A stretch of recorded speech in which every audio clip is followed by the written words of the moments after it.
एक समय की बात है, एक युवा जोड़ा था जिसका नाम सारा और टॉम था, जो एक नए घर की तलाश में थे। वे एक पुराने सुनसान घर पर पहुंचे जिसे भुथा कहा जाता था।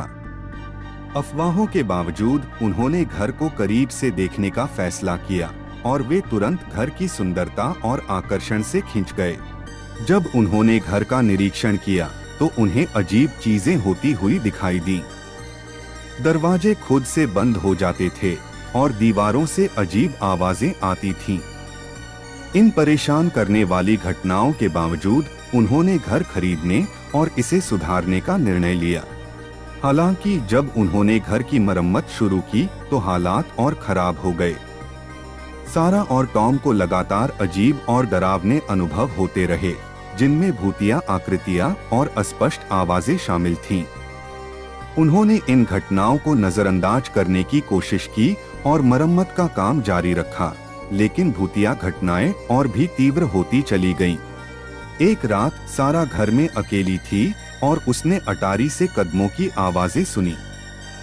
वह सावधानी पूर्वक सीढ़ियों पर चढ़ी और देखा कि उसके सामने एक भूतिया आकृति खड़ी थी। भूत ने उसे बताया कि यह घर पवित्र नेटिव अमेरिकन भूमि पर बनाया गया था और वहां की आत्माएं क्रोधित थीं।